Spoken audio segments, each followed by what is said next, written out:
2 years into the invasion, there is a lack of a coherent narrative in what is happening right now with Russia's advances in Ukraine. The focus we hear is mostly on a shortage of artillery for the blue and yellow troops, and yes, that is important, but it is merely a symptom of the other half of the story. Today, we are going to get to that other half. To put this in context, the big news in the war right now is Russia capturing Avdiivka on February 17th. For those following the conflict, this did not come as a shock. Russia surrounded the small city all the way back in 2014 and has remained there ever since then, and we had discussed back in November how this was the focal point of Russia's winter campaign. But for any Western observer who tuned out the war after its first few months, recent events may have come as a bit of a shock. After all, the attitude following the Battle of Kyiv and Ukraine's fall 2022 counteroffensives was that Russian incompetence had sunk the whole operation. However, that was the wrong lesson to take away. As a result, today we are going to first start with what happened in Avdiivka and the immediate consequences of Ukraine's withdrawal, before zooming out to the big picture and exploring exactly why Russia struggled earlier on in the war, how Russia has since resolved most of the problems that caused those initial struggles, that is, the second half of the equation from earlier, and why NATO should be more concerned about Russia than it may first appear. But we begin with what happened in Avdiivka. The story here is rather simple. To situate ourselves, we are roughly here on the map, and to briefly hop in a time machine, Avdiivka has been under siege since 2014 inside of a Russian pocket, with Moscow's forces getting consistent support from nearby Donetsk city. It was a minor miracle for Ukraine that Avdiivka held on for as long as it did, especially once the full-scale invasion began in February 2022. The key military problem over the last few months, though, has been dwindling Ukrainian artillery. Artillery, of course, is critical for controlling slow, plodding, land-based advances. But with supplies running low due to lack of Western support, Ukraine began rationing its use, giving Russian soldiers an opportunity to exploit. And exploit it they did, with the pocket slowly collapsing around Ukraine's position. Newly appointed Commander-in-Chief Alexander Syrsky therefore gave the order to withdraw before Russia could turn it into a killing zone, the success of which is now part of the information war. Regardless, Avdiivka is Ukraine only by international de jure principles. De facto, it is in the hands of Russia. As for the immediate consequences of Russia's newfound gains, the military knock-on effects appear minimal. Avdiivka seems to be this winter's version of Bakhmut. The city had long since been mostly abandoned, and it is not some sort of logistical hub that opens up new opportunities for Russia to exploit. Consequently, the common expectation is that Russia takes the land and does not do anything more in the aftermath, just as we saw with Bakhmut. Thus, this will be a helpful barometer to see where Russia is at. If further advances do come, then that signals a major problem for Ukraine, precisely because Avdiivka should not open up clear new vulnerabilities. In turn, if Russia can trigger more dominoes to fall, it tells us a great deal about the generally weak position that Ukraine is in. And this is not out of the question. There is some chatter on how Ukraine did not dig extensive defensive lines over the past year, while it was distracted with its offensive. Just something to keep in mind. For now, the more interesting consequences are on the political front, and we are talking about both sides here. On the Ukrainian side, the scuttlebutt following the Syrsky promotion was, well, 1, he has a cool laser pen, but more importantly, 2, his preference for ruthless tactics. Emblematic of this is his performance as the architect of the defense of Bakhmut, which came at the cost of much Ukrainian blood. Whether Russia paid a sufficiently higher cost is something still debated, especially after last year's offensive failed to make much ground. And yet, the very first major decision that Syrskyi made ran contrary to his reputation. On the Russian side, Avdiivka's capture was a major news story, although the English-language article on the Kremlin's website is considerably longer than the Russian-language one. Have fun speculating as to why that is the case. Regardless, the lines on maps matter, because they are easily understood by the broader public, and seeing them shift in one's desired direction is a big deal, especially when all you really want is a quiet re-election in just a few weeks. Remember, by Russian law, Avdiivka, the rest of Donetsk, and all of Luhansk, Zaporizhia, and Kherson, with the stroke of that pen there, are a part of the Russian Federation. Success in Avdiivka is therefore evidence to the Russian public that the special military operation is working, and that there is no reason to listen to opposition groups on election day. Okay, that is what is happening right now. But we need to rewind to analyze why Russia was failing earlier on. That will allow us to eventually chip away at the bigger picture to understand why Russia is currently writing a string of successes. The story here is basically what we covered in earlier videos on Russia's initial miscalculation and the Battle of Kyiv, but now with an extra year of retrospect. Regarding the miscalculation part, there were three main errors by the Kremlin.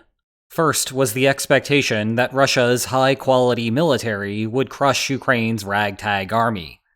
Second was the belief that Ukrainians would rather give up than fight the war. This ranges from the bottom and the average Ukrainian civilian, all the way up to the top and President Zelensky himself.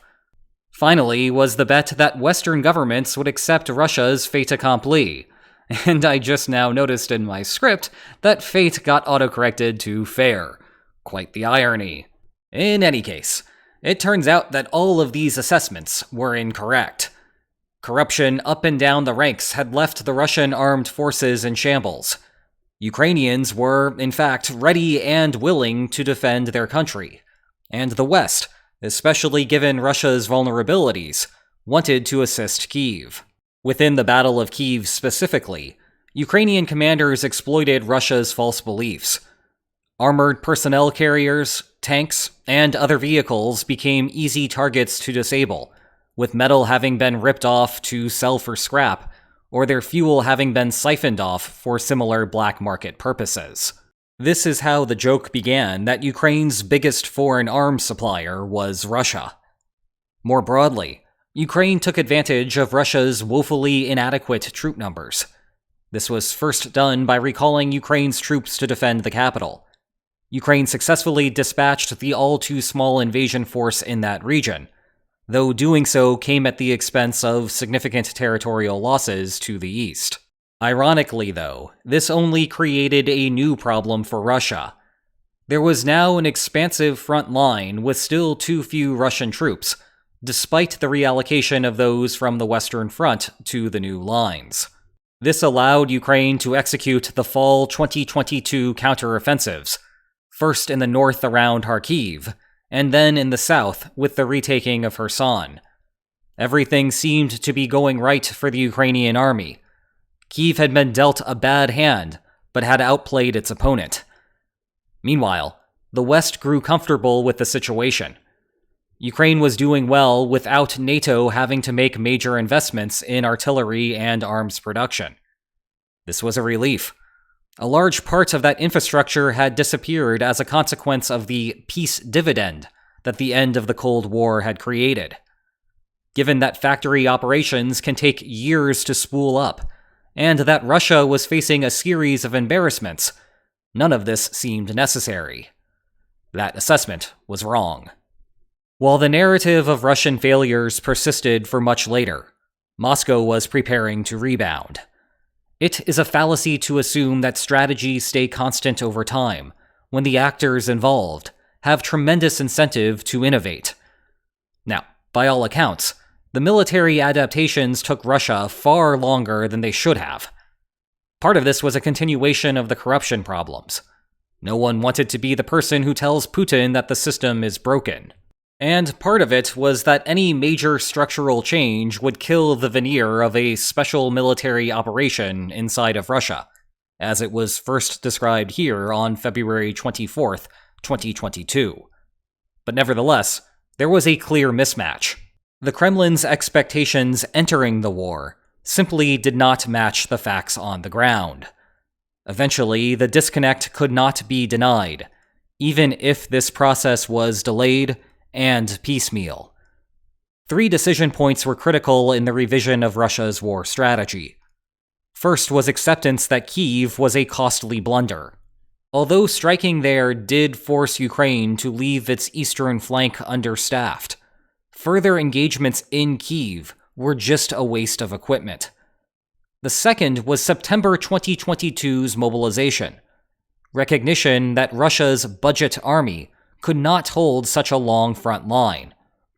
The price of delay, of course, was any shot at Kharkiv. That's because Ukraine's victory on the outskirts of Kharkiv is what convinced the Kremlin of the Russian army's manpower shortage. In fact, in the aftermath, public officials complaining about the deficit was normalized, despite similar public criticism being rare both before and after. Meanwhile, the delay also meant that Ukraine could give Kherson the same treatment, as Russia needed time to figure out what to do with the new call-ups. This is where the Kremlin made its third major decision point. As a part of the sweeping changes following Ukraine's Kharkiv offensive, Sergei Surovikin got promoted to commander of the invasion. Now, despite the nickname of General Armageddon for his preferred tactics in Syria, Surovikin ended up matching the ironic route that Syrskyi would take a year and a half later, and pleaded for Russia to withdraw from Kherson. The Kremlin finally agreed on November 9th. Russian troops began a retreat across the Dnipro River, demolishing a key strategic bridge behind them in the process. This marked the high point in the war for Ukraine, at least as far as the war has progressed thus far. Soldiers raised the blue and yellow flag over the city once again, and Zelensky visited as a part of the celebration. But much of the conversation in the West overlooked how much of Ukraine's successes were predicated on teaching Moscow a lesson about the failures of the Russian system. Moreover, the late-stage gains in Kherson were actually a consequence of Russia having learned its lesson. Russia now had a solid defensive boundary in the form of the Dnipro River, and Surovikin spent the winter developing a line of entrenchments elsewhere. Ukraine would not have any follow-ons. Western aid became complacent, under the theory that Ukraine had everything at least somewhat under control. This was understandable at the time, but it was a misreading nonetheless. The reason why Ukraine initially survived was because of bad Russian tactics. And then the reason that Ukraine successfully pushed back in the east despite slipshod Western support was, again, because of bad Russian tactics. Seriously, follow Putin's example and go look at the list of aid given to Ukraine. Western countries basically went through their warehouses, saw what could be donated to goodwill, and put that stuff on a plane, rather than developing a coherent plan. It was not all worthless, of course. Some things like HIMARS made a significant impact. And, to be fair, it was not clear that Russia was learning its lesson at the time. At least that is true from an outsider's perspective, anyway. I cannot speak for intelligence organizations on that one. But it is plausible that they did not know either. Such is the fog of war. Hindsight is 2020. Heck, it is still unclear whether Russia has fully learned its lessons given the number of casualties and material destruction it took to get to this point. But regardless, the era of easy Ukrainian victories is over. If the West wants Ukraine to succeed, then there will need to be a concerted and coordinated effort to supply and strategize a path to victory. Although this may seem like a non sequitur, the overall situation speaks directly to NATO's concerns about a broader war being brought to its soil. This was a hot topic of discussion at the Munich Security Conference in the middle of February, And I get that it is easy to dismiss as ridiculous. After all, Russia had so much trouble with Ukraine. Why would anyone in the Kremlin think things would be any better against a major military alliance? And even if you are concerned about the robustness of some of the commitments, let's turn the page and simplify things for a second. Just consider Poland, Estonia, Latvia, and Lithuania. These are 4 countries that border Russia, thanks Kaliningrad, and are frequently cited as the most likely target of a Russian incursion. They are a helpful test of the situation, because they think about collective security against Russia much more intensely than the rest of NATO, hence these photos from only 2 months into the invasion. You can think of their concerns as a legacy of the Soviet era. For completeness, Finland and Norway also border Russia, but let's take them out of the equation for now. Looking at military spending in 2021, Ukraine burned through $5.9 billion. Note that this was the last year before Russia invaded, and Zelensky was still wearing suits, so the goal here is to give a measure of vulnerability. Estonia spent $748 million, Latvia $823 million, Lithuania $1.3 billion, and Poland $15.1 billion. Excluding Ukraine, that is $18 billion. And note, if Ukraine's expenditures seem large given the size of its economy, Ukraine was fighting the war in Donbass at the time. The point here is less about the specifics and more about the general feel. In any case, the idea is that if Russia has struggled so hard against a country with a third of this total defense spending, there is no chance the Kremlin could expect success against the favored 4. Never mind what happens when you start suspecting that the heavy hitters may want to have a say in the matter as well. Going beyond the money, the thing is that there was only one opportunity to exploit the blunderous Russian military tactics, and Ukraine spent it in 2022.